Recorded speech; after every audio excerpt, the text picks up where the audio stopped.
Apa coba? Asap rokok. Itu makanannya. Ya. Sepertinya sih nggak ada yang merokok di sini. Kayaknya. Gak apa-apa, rokok aja terus. Rokok tuh bikin awet muda.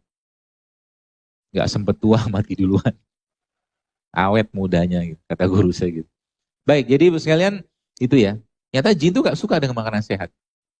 Maka sebenarnya kalau bahasa saya tadi, ya, tadi kita kan bahwa dalam Islam itu pedoman makanan itu 3. Yang pertama halal, yang kedua toyib, dia harus baik, yang ketiga nggak boleh berlebihan. Madu sehat, tapi sehari minum seliter, masalah juga bagi badan.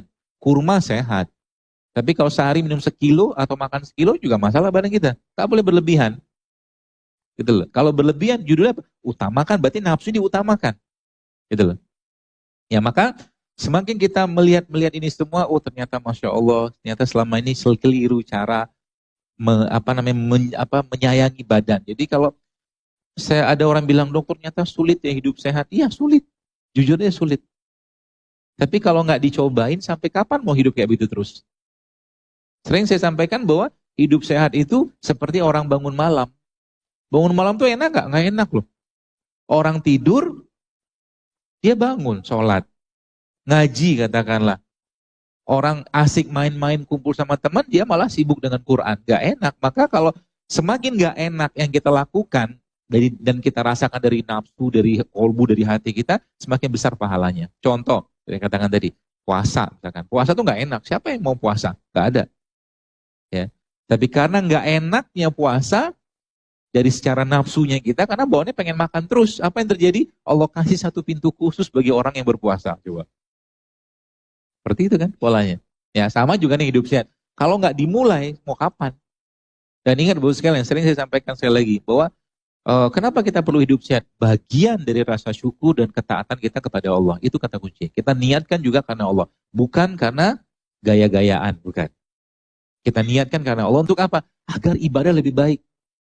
Agar ibadah lebih baik. Ya, saya ketemu dengan beberapa ikhwah itu, Masya Allah, dia cerita, dok, Masya Allah, ya ternyata ketika sekarang, Bapak Ibu tahu nggak? Saya tanya.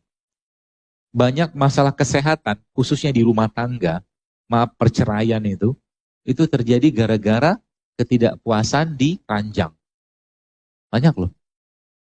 Gimana mau puas?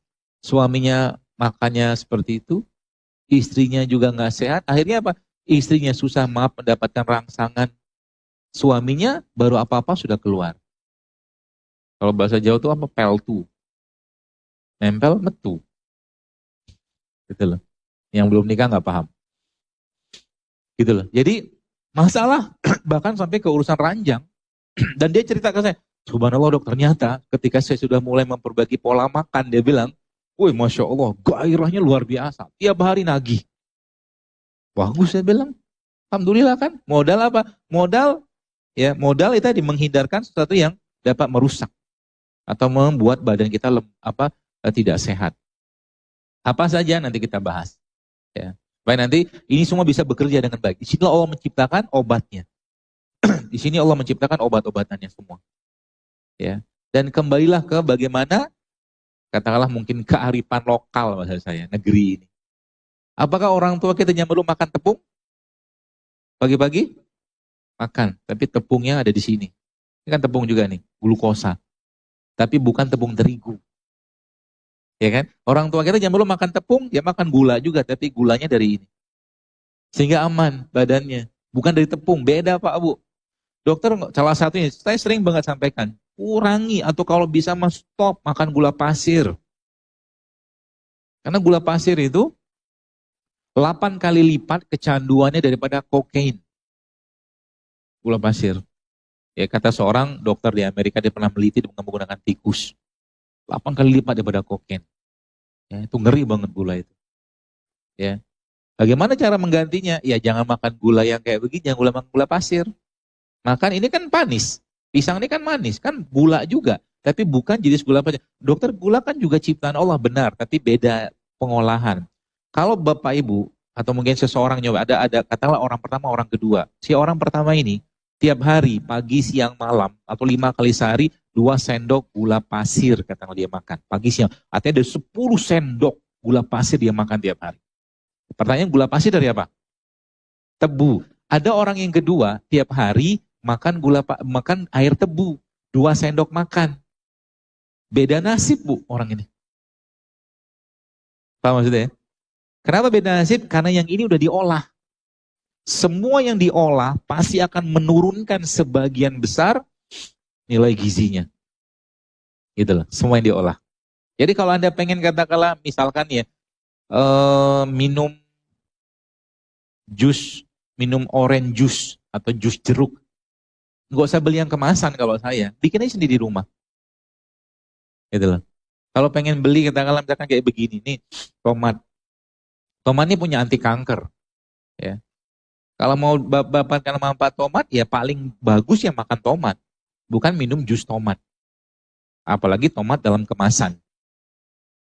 Kayak saus-saus gitu-gitu kan. Coba lihat isinya apa. Dan banyak orang nggak sadar bahwa sekalian tiap hari, ya saya kemarin sempat ada lihat suatu video. Video ini di Amerika sebenarnya ceritanya video itu. Dia lihat beberapa jenis makanan-makanan yang dalam kemasan. Terus saya sebutin lah apa. Itu ternyata dalam 100 gramnya makanan tadi, dalam 100 gram makanan tadi mengandung 40 gram gula pasir. Coba, 40 gram. Dan kalau gula sudah berlebihan dalam badan kita, lama-lama dia akan diubah tubuh menjadi lemak. Lemak yang tidak baik. Gula, lemak. Gula, lemak, ingat aja baik-baik itu. Gula, terutama gula olahan atau gula refinasi, kalau nggak dipakai tubuh, dia akan diubah menjadi lemak. Pertanyaannya, apa yang dimakan seseorang ketika dia makan nasi goreng? Nasinya sudah gula, kerupuknya sudah gula, tepung. Minyaknya sudah lemak. Dimakan sama bakwan, gula lagi. Diminum sama apa? Es teh, gula lagi coba. Sehat nggak?